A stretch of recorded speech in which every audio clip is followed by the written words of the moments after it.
Senator from Virginia.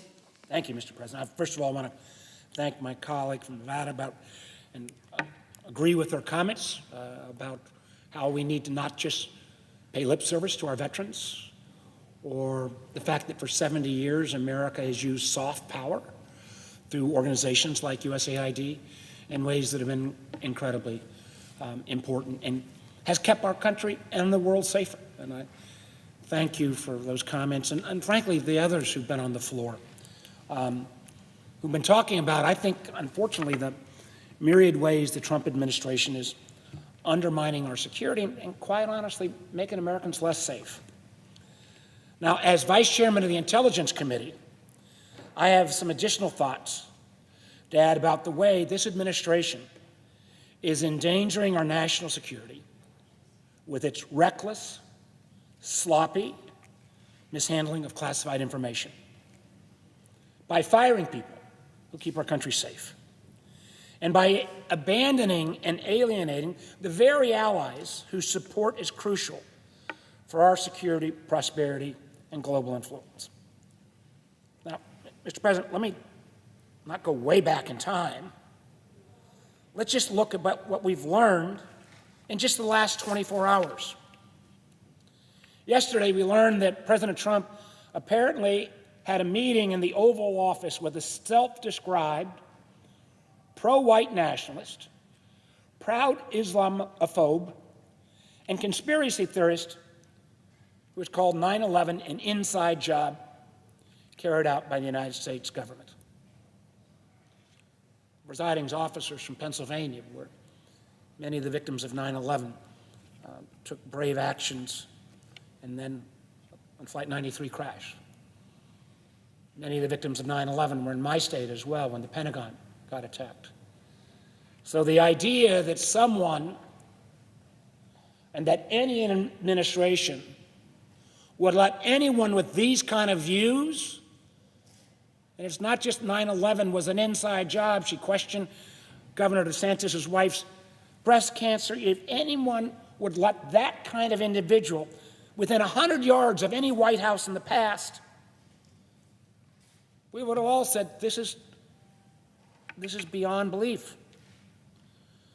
But according to press reports, the president is actually taking staffing advice from a person whose rhetoric is steeped in hate, misinformation, and dangerous conspiracy theories. First, yesterday we learned that the president dismissed several members of his National Security Council staff because this person who's so far out that even the MAGA crowd thinks she's extreme, Laura Loomer, told him to do so.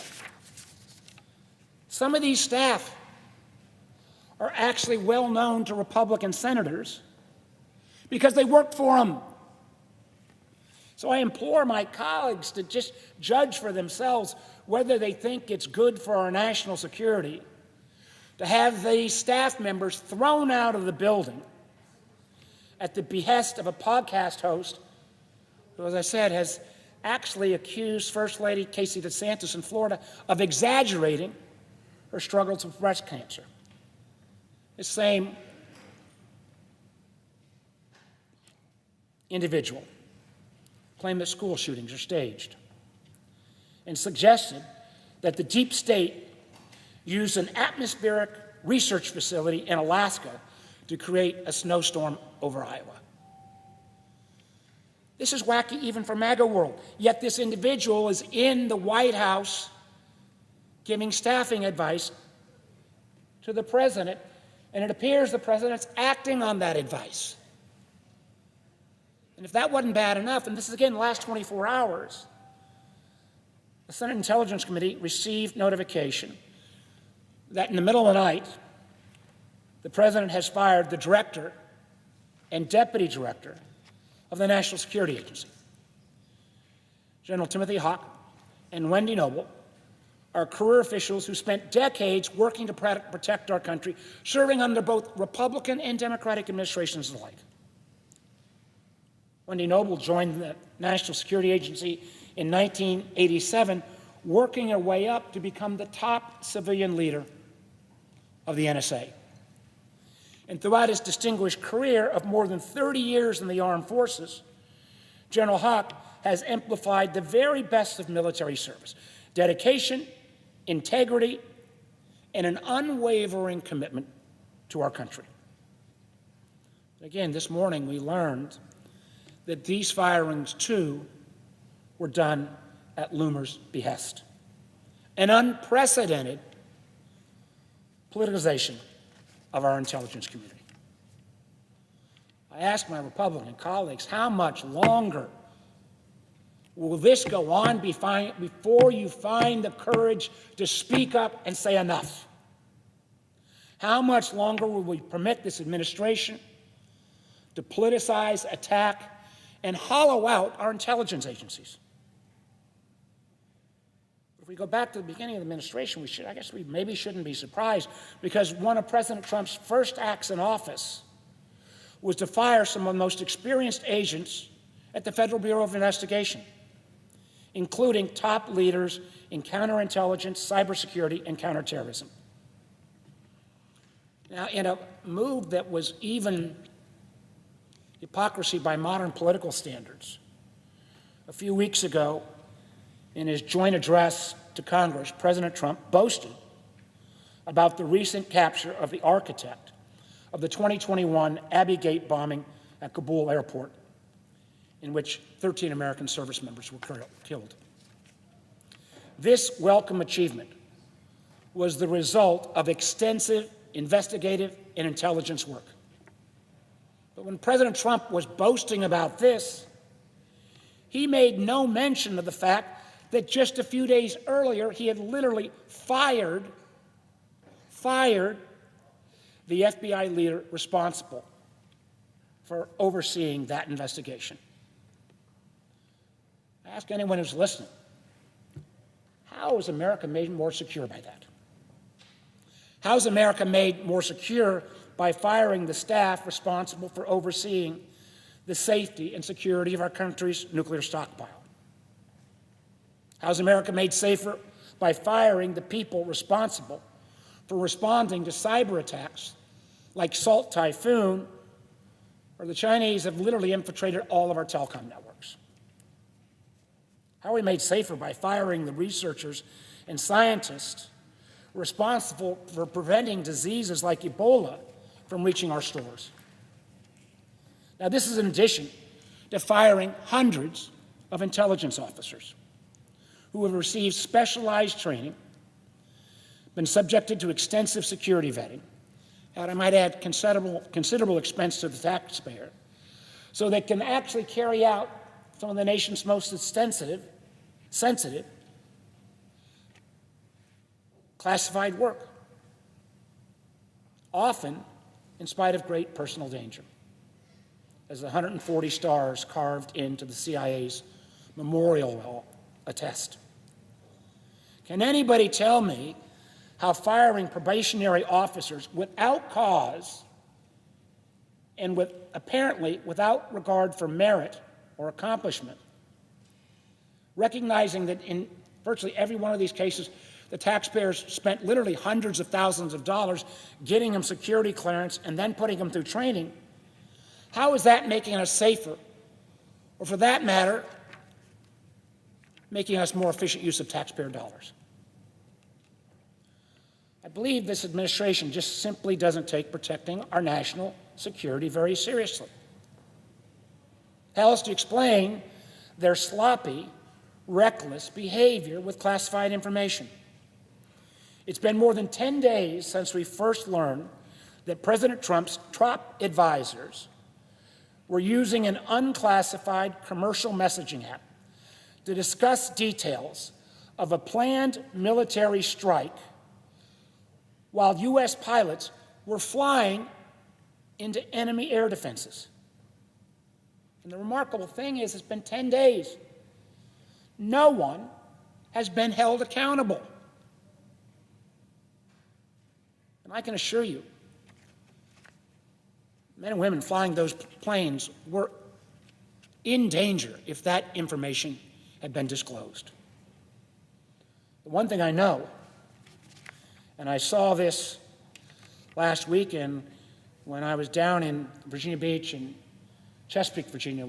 That region is called Hampton Roads, and it is where the Norfolk Naval Station is. It is where the USS Truman, the aircraft carrier which the planes launched from to attack the Houthis, is home ported. Folks in that community knew, and they let me hear it.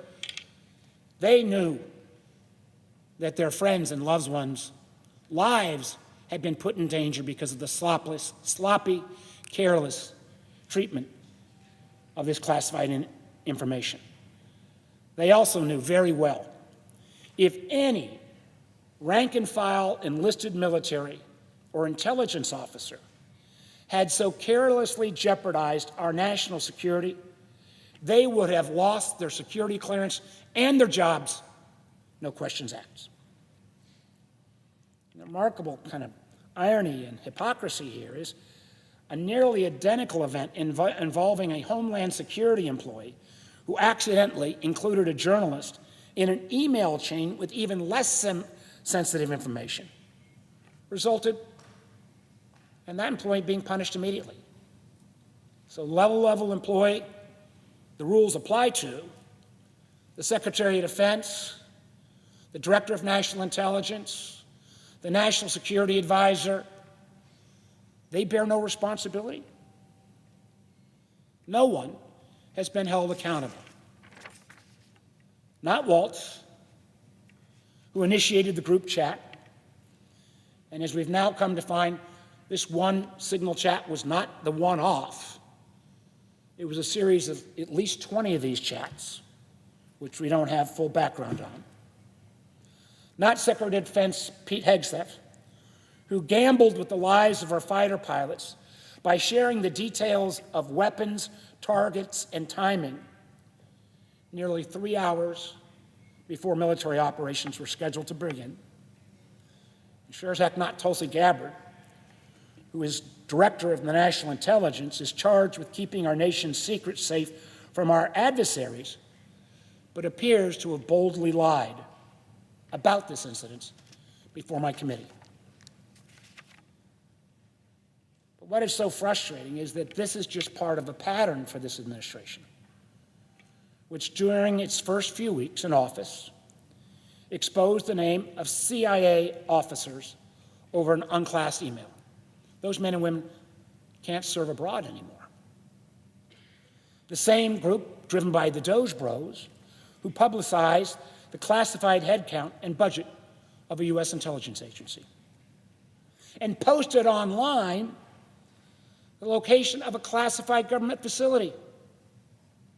We spend a lot of money trying to keep certain things secret, and yet they post this as suddenly or supposedly a property up for sale. All of this sloppiness is deeply damaging not only to the morale of the men and women who serve in the military and the intelligence community, but it is deeply damaging to the intelligence sharing relationships upon which our security depends. The intelligence we gather to keep America safe is frequently contingent on friends who tip us off or who have access to sources that we lack. Israel, one of the best sources of intelligence in the Middle East, is, according to public reports, furious that the Signalgate breach exposed a sensitive intelligence source on the ground in Yemen. I got to tell you, there's nothing that requires Israel, or for that matter, any of our allies, to share this kind of intelligence with the United States. These are relationships that depend on mutual trust. And the truth is, other countries, and I already started here, may now be reluctant to share information knowing that the Trump administration can't be relied on to protect sensitive sources and methods. And whether it's the president's bellicose threats to annex Greenland, the trade war that he's launched that's melting down the market and robbing people of their retirement funds, or this sloppy, reckless mishandling of America's classified information, the one thing that's true without a doubt, is that America's credibility around the world is being severely endangered. Already, long-standing allies like Canada, Australia, and Portugal have said they are reconsidering buying American-made F-35 fighters because they no longer feel they can count on the United States, or for that matter, American businesses, to stand by our commitments. Does anyone realize, and I've got to believe my Republican colleagues realize this, how unimaginably foolish and short-sighted it is to have a policy where you piss off Portugal, Canada, and Australia like this? How does that make us safer? And the amazing thing about these relationships is even if they reverse course as they've done so many times, that trust you can't put back in the bottle when the trust has been broken. We've already heard that from the Prime Minister of Canada. I fear that we will feel the ripples of the erosion of trust from our workforce, from American businesses, from our international partners for many years to come. And make no mistake about it, all these actions will make America less safe. And unless we stand up and take back the powers that were granted in the Constitution to this body, unless we stand up and demand that our intelligence community not be politicized and still able to speak truth to power, unless we stand up and say to our friends around the world, 70 years plus of allies that have kept our world safe, if we allow these actions and others to go unabated, we are shirking our duty, making America less safe, and making the world less safe. In a moment, Mr. President, I'm going to yield the floor because I see my friend, the senator from California, and I just want to commend him. He was chair of the Intelligence Committee in the House before he came to this chamber, and he has suffered for speaking truth to power, for standing up for rule of law, a level of attack and abuse, oftentimes personal, that no American elected official should have to stand for. If we allow that kind of behavior to continue as well, we're made less safe. And let me remind you, especially the folks listening, this is not a partisan issue. We have seen Republican members of the Senate threatened to the point where they had to go get higher security for their family because they decided to speak truth. Our country is better than this. We just need some of the good Americans who we work with on a day in and day out basis to find their voice and say on these matters of national security, there is no partisan divide. There is no MAGA version that makes our country safer. We'll have a chance to debate and talk about this and have a Men's Month this tonight. I hope our colleagues will find the strength to finally speak truth to power themselves. With that, Mr. President, I yield the floor.